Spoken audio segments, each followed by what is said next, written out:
మీద కాలేసుకుని కూర్చుంటాడు. అంటే ముఖ్యమంత్రి ఏం సందేశం ఇస్తున్నాడు? ఇప్పుడు షర్మిల కొత్తగా మళ్ళీ కాంగ్రెస్ పార్టీ అధ్యక్ష బాధ్యతలు చేపట్టారు. ఇది తెలుగుదేశం పార్టీకి ప్లస్ అవుతుందా, మైనస్ అవుతుందా అనుకుంటున్నారు? ఎందుకంటే మీరు విమర్శించే జగన్ ఆవిడ కూడా విమర్శిస్తున్నారు, మీరు ప్రశ్నిస్తున్న జగన్ అవినీతిని ఆవిడ కూడా ప్రశ్నిస్తున్నారు. పైగా మీరు చెప్పిన దానికంటే సొంత చెల్లెలు చేసే విమర్శలు జనాల్లోకి పర్టికులర్ బాగా వెళ్ళే అవకాశం ఉంటుంది. ఆ కుటుంబంలో ఏం జరుగుతుందో స్వయంగా రక్తం తోడబుట్టిన చెల్లెలే ఆరోపిస్తూ ఉంటే జనాలు నమ్మే అవకాశం ఉంటుంది కదా. ఖచ్చితంగా. ఎందుకంటే నిన్న మొన్నటి దాకా షర్మిలారెడ్డి గారు కాంగ్రెస్ పార్టీలో చేరక ముందు కూడా జగన్మోహన్ రెడ్డి గారు వైఎస్ఆర్సీపీ తరఫున ఈ ప్రాంతంలో ఆయన జైల్లో ఉంటే ఆమె పాదయాత్ర చేయటం కానీ లేకపోతే ఎన్నో కార్యక్రమాల్లో భాగస్వాములు కావడం మనం చూడటం జరిగింది. తర్వాత తెలంగాణ కొంతకాలం వెళ్ళారు, మళ్ళీ ఇక్కడికి వచ్చి పీసీ అధ్యక్షులుగా. ఎందుకంటే ఏం జరిగింది వాళ్ళ యొక్క కుటుంబంలో అనేది చెప్పే దానిలో మరి ఆమె కంటే చెప్పగలిగే వాళ్ళు ఎవరుంటారు? ఇప్పుడు మేము ఎవరన్నా చెప్పినా, ఇప్పుడు ఇదివరకు రోసే గారు చెప్పాడు, రాజశేఖర రెడ్డి గారే తట్టుకోలేక కొడుకుని బెంగళూరు పంపించాడు దూరంగా అని చెప్పి. మేము చెప్తే ఏమంటారు, ప్రతిపక్షం కావాలని విమర్శలు చేస్తుందని చెప్పి చెప్పడం అనేది. సొంత చెల్లెళ్ళే చెప్పినప్పుడు కొంత వ్యాలిడిటీ ఉంటుంది ఖచ్చితంగా దానికి. ఎందుకంటే జగన్మోహన్ రెడ్డి గారి యొక్క నైజం ఏంటి అనేది, ఎన్నికల ముందు ఒక రకంగా ఉన్నాడు, ఎన్నికలైన తర్వాత ఒక రకంగా ఉన్నాడు. ఖచ్చితంగా అది మనకి రెండు వేసి చూస్తే, ఎన్నికల ముందు ప్రజలను కలవటం, ముద్దులు పెట్టడం, వాటేసుకోవటం ఇవన్నీ చేశాడు. ఇప్పుడు కనుచూపు మేరలో ప్రజలు ఉండకూడదు. ఆయన వెళ్తున్నాడంటే బ్యారికేడింగ్స్ ఉంటాయి, బ్యారికేడింగ్ మళ్ళీ క్లాతులు కడతారు, ఎక్కడికక్కడ పోలీసులు. ఇదేదో ఒక స్టేజ్ సెట్టింగ్ డ్రామా లాగా డోక్రా మహిళలను బలవంతంగా తీసుకొస్తారు, బారుకు నిలబడతారు, ఒక స్టేజ్ సెట్టింగ్ డ్రామా లాగా నడిపిస్తున్నారు. ఎందుకంటే ఏదో ప్రజల్లో ఈయన పరపతి ఉందని చెప్పుకునే ప్రయత్నం తప్పితే ప్రజల్లో తన పరపతి పోయింది అనేది జగన్మోహన్ రెడ్డి గారికి స్పష్టంగా కళ్ళ ముందు ఆయన కనపడింది అనే దానిలో ఎటువంటి సందేహం లేదు. అది ఖచ్చితంగా. ఎందుకంటే నిన్న మొన్న మనం చూసిన ఆయన ఏం చెప్పాడు, ఎడ్యుకేషన్ ఫెయిర్కి వెళ్ళాడు, ఎడ్యుకేషన్ ట్రేడ్ ఫెయిర్కి వెళ్ళాడు. ఆయన ఇలా అక్కడ రాజకీయాలు మాట్లాడతాడు. రాజకీయాల్లో ఏమంటాడు, ఆయనే చెప్పాడు కదా, ఇప్పుడు కేసీఆర్ చెప్పినట్టు నేను ఓడిపోతే నా ఫామ్ హౌస్లో నేను పడుకుంటాను. ఫామ్ హౌస్లో కాకపోతే ఇంకెక్కడైనా పడుకోవచ్చు. అలాగే ఈయన కూడా ఏం చెప్పాడు, నేను చేయాల్సింది చేశాను, ఓడిపోయింది అనుకో నేను దానికి సిద్ధం అంటున్నాడు. అంటే ఆయనకు అర్థమవుతుంది ప్రజా వ్యతిరేకత ఏ స్థాయిలో ఉందో. తన ఓటమిని ఎన్నికల ముందే జగన్మోహన్ రెడ్డి అంగీకరించాడు అనేది తన మాటల ద్వారా స్పష్టం అవుతాం. మీకు సిమిలారిటీస్ కనపడుతున్నాయి. అక్కడ కేసీఆర్ అంబేద్కర్ స్టాచ్యూ ఓపెన్ చేశారు, ఇక్కడ జగన్ అంబేద్కర్ స్టాచ్యూ ఓపెన్ చేశారు. అక్కడ కేసీఆర్ ఎన్నికల ముందు నన్ను ఓడిచ్చే స్థితికి పోతాను, నేను ఫామ్ హౌస్ లో పడుకుంటా అన్నారు. ఇక్కడికి జగన్ కూడా అదే విధంగా ఓడిపోతే హ్యాపీగా దిగిపోతాను. రెండు సిమిలారిటీస్ కనపడతాయి. అక్కడది ఇక్కడది చూస్తే సిమిలారిటీస్.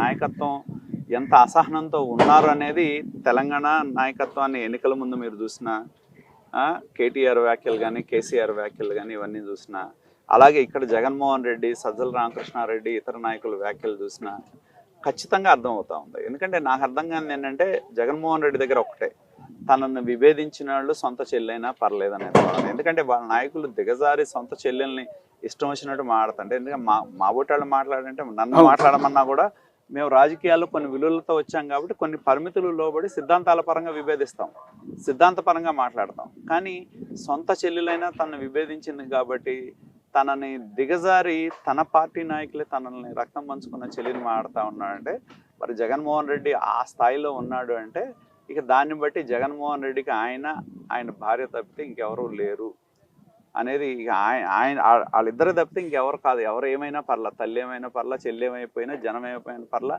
జనాలు నాశనం అయిపోయినా పర్లేదు, ఏది ఏమైనా సరే వాళ్ళ దీని మీదగా, వాళ్ళ శవాల మీదగా అయినా సరే నాకు అధికారం కావాలనే దృక్పథం జగన్మోహన్ రెడ్డి దగ్గర స్పష్టంగా కనపడుతుంది. షర్మిల తెలుగుదేశం పార్టీ వదిలిన బాణం, తెలుగుదేశం పార్టీ చంద్రబాబు నాయుడు ఆమెకి ప్యాకేజ్ ఇచ్చారు, ఆమె ఒక ప్యాకేజ్ స్టార్, చంద్రబాబు ఇచ్చిన స్క్రిప్ట్నే చదువుతున్నారన్న విమర్శ మీరు బాగా వినుంటారు వైఎస్ఆర్ పార్టీ నేతల నుంచి.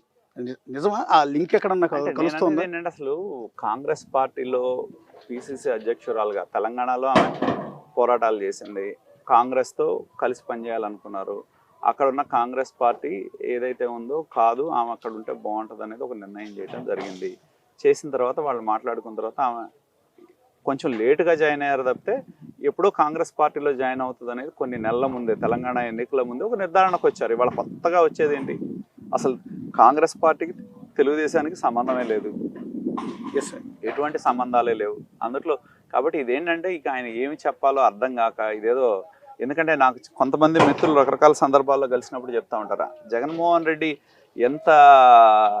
ఎంత స్థాయిలో దిగజారుతాడు అనేది. నాకు కొంతమంది మిత్రులు అమెరికాలో వెళ్ళినప్పుడు చెప్తా ఉన్నారు. ఎందుకంటే అక్కడ అమెరికాలో అప్పుడు షర్మిల తెలంగాణలో పాదయాత్ర చేస్తా ఉన్న సందర్భంలో కొంతమంది రాజశేఖర రెడ్డి ద్వారా లబ్ధి పొందిన వాళ్ళు కొంతమంది వెళ్ళి షర్మిల గారికి ఆర్థిక సహాయం చేద్దామని వాళ్ళు అనుకుంటే, వాళ్ళు సహజంగా అక్క చెల్లెలు అన్న సహజంగా తండ్రితో అనుబంధం ఉంది వాళ్ళందరికీ. వెళ్ళి ఇదిగో మన అమ్మాయి చేస్తుంది, మేము ఇట్లా చేయాలనుకుంటున్నాం అంటే, లేదు మీరు చేయటానికి వీల్లేదు, ఎట్టి పరిస్థితుల్లో చెయ్యొద్దు అని చెప్పి వాళ్ళు ఏదైనా సహాయం చేయాలన్న, తన తండ్రిని ద్వారా లబ్ధి పొందిన వాళ్ళు, తన తండ్రి శ్రేయోభిలాషులు, ఆ కుటుంబానికి శ్రేయోభిలాషులు కావాల్సిన వాళ్ళు తన చెల్లెలు పాదయాత్ర చేస్తా ఉంటే సహాయ సహకారాలు అందిద్దామన్నా వద్దని చెప్పే అన్న ఎవరన్నా ఉన్నారా?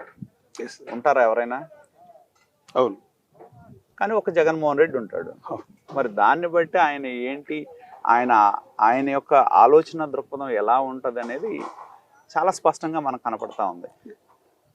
కాబట్టి ఏంటంటే ఆయన ఎంత దీనికైనా దిగజారుతాడు, తన కోసం, డబ్బు కోసం, సంపాదన కోసం, అధికారం కోసం, ఏ స్థాయికైనా ఏ నీచత్వానికి పాల్పడటానికైనా తన చుట్టూ ఉన్న కొంతమంది వీళ్ళు ఉంటారు, కాపలా కుక్కలు లాంటి వాళ్ళు, వాళ్ళని ఉసిగొల్పుతారు.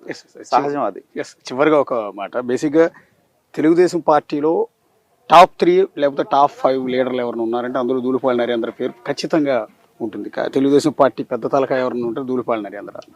తెలుగుదేశం పార్టీ గొంతు ఏది అంటే ధూళిపాళ నరేంద్ర అంటారు. కానీ 2014-19 మధ్యలో చాలామంది తెలుగుదేశం పార్టీ నేతలు కార్యకర్తలు బాధపడింది ఏంటంటే క్యాబినెట్లో ధూళిపాళ నరేంద్ర ఎందుకు లేరు అని. సో ఈసారి ప్రభుత్వం ఏర్పడితే క్యాబినెట్లో ధూళిపాళ నరేంద్రని చూడగలమా అని నేను అనుకుంటున్నాను ఖచ్చితంగా. ఎందుకంటే తెలుగుదేశం పార్టీకి నేను అనేది మా కుటుంబం ఉన్నప్పటి నుంచి కూడా మా కుటుంబానికి తెలుగుదేశం పార్టీకి ఎంతో అవినాభావ సంబంధం ఉంది. ఎన్టీ రామారావు గారు వచ్చినప్పుడు పార్టీ పెట్టినప్పుడు మా తండ్రి గారు వీర చౌదరి గారు పార్టీలోకి వచ్చారు. తర్వాత అంచెలంచెలుగా ఆయన రెవెన్యూ మినిస్టర్ అయ్యారు. అలాగే ఆయన చనిపోయింది కూడా తెలుగుదేశం పార్టీ రైతు సదస్సు గుంటూరులో జరిగినప్పుడు ఆ కార్యక్రమాల్లో పాల్గొంటూ చనిపోయారు. నేను ఆ వారసత్వం నుంచి వచ్చిన వాడిని కాబట్టి ఖచ్చితంగా ఈసారి మాకు అవకాశం ఉంటుందని నేను ఖచ్చితంగా భావిస్తాను. Yes sir, thank you sir, all the best sir. ఇది ధూళిపాళ నరేంద్రతో నేనే ఎమ్మెల్యే కార్యక్రమం. మరొక నాయకుడితో మరొక నియోజకవర్గంలో మళ్ళీ కలదు. అంతవరకు signing off, this is Ashok.